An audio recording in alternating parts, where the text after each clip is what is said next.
सोहळ्याला व्यासपीठावर उपस्थित या कार्यक्रमात लोकप्रिय आमदार आदरणीय केराम साहेब, व्यासपीठावर अध्यक्ष श्री धोंडेसर, व्यासपीठावर उपस्थित पूनमताई पवार आणि बांधवांनो, आज आपण उन्हाळे सर यांचा सेवापूर्ती सोहळा या ठिकाणी आयोजित केलेला आहे। सेवापूर्ती सोहळा लोकप्रिय आमदार आदरणीय केराम साहेब, व्यासपीठावर माझे नेते आदरणीय आमदार म्हणीप्रमाणे आदरणीय उन्हाळे सरांनी राज्यामध्ये खूप मोठं संघटन तयार केलेलं आहे, याचा आम्हाला सार्थ अभिमान आहे। मोमीन जलील सारखं म्हणीप्रमाणे आदरणीय उन्हाळे सरांनी राज्यामध्ये खूप मोठं संघटन तयार केलेलं आहे, याचा आम्हाला सार्थ अभिमान आहे। मोमीन जलील सारख्या मान्यवराला मी नम्रपणे नमूद करू इच्छितो, सांगू इच्छितो,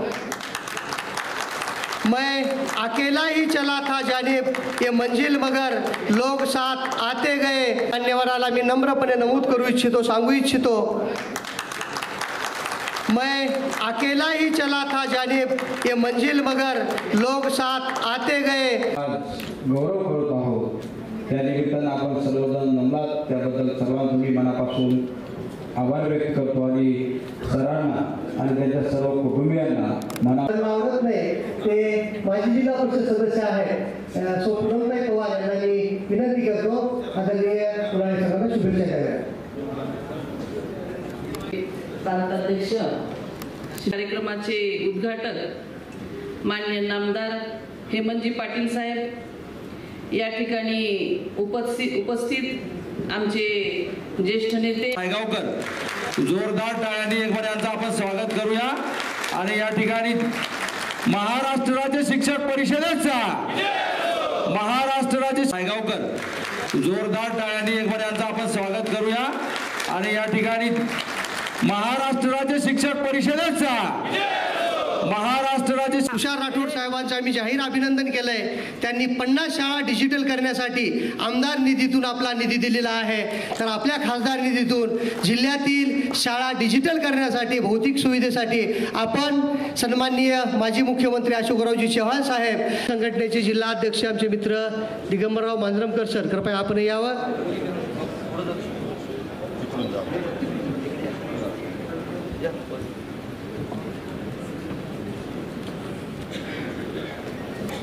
आनंदून गेलो आहोत आपल्या सर्वांचं या संघटनेमध्ये सहर्ष स्वागत।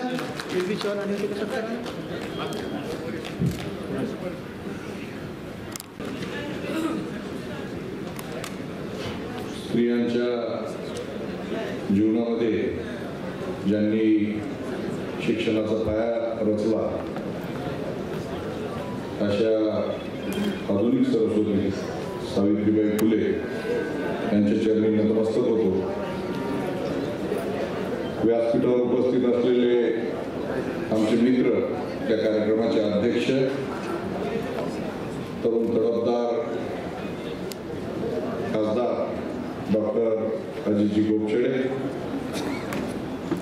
दुसरे आमचे ज्येष्ठ मित्र सन्माननीय भीमरावजी केराम,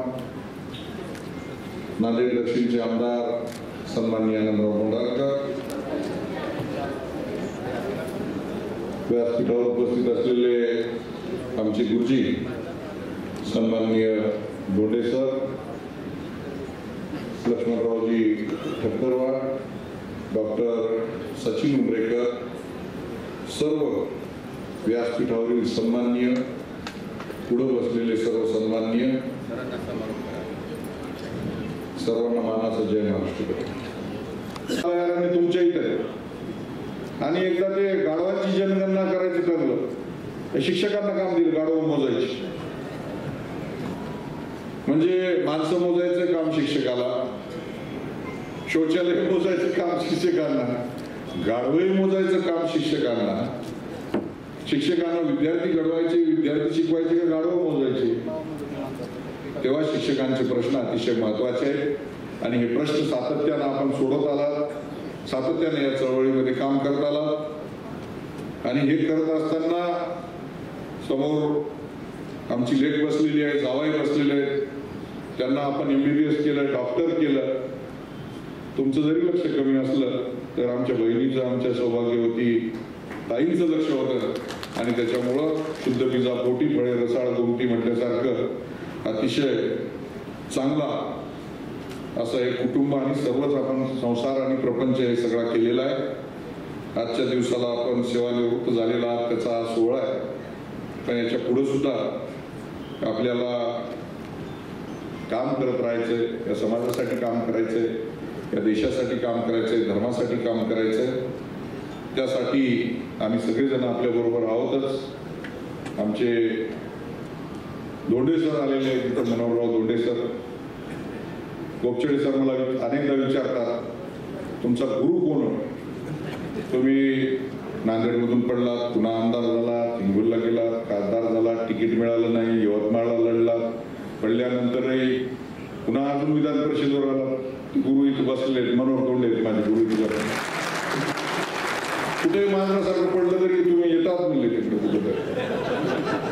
काय कारण त्याचं सर की आपण सातत्यानं काम करत राहिलं पाहिजे. समाज आपल्याकडे लक्ष देत असतो, समाज आपल्याकडे लक्ष देत असतो आणि चांगलं काम करणाऱ्याची दखल समाज सातत्याने घेत असतो.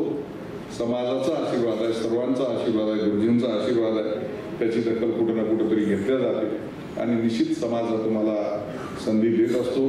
पद येत जात राहतात. माणूसपण, माणुसकी ही सगळ्यात मोठी गोष्ट आहे, ती आपण या निमित्तानं जपूया, या देशासाठी काम करूया, एवढ्याच शुभेच्छा देतो आणि थांबतो. जय हिंद, जय महाराष्ट्र.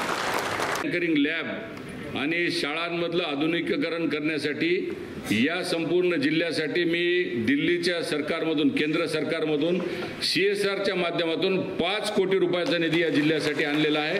त्या आता याने विषय काढला म्हणून सांगितला, तो 5 कोटीचा निधी पुढच्या महिन्यामध्ये वितरित केला जाईल. शाळांची यादी केली जाईल. आपण सगळ्यांनी त्याच्यामध्ये पुढाकार घ्यावा. धन्यवाद.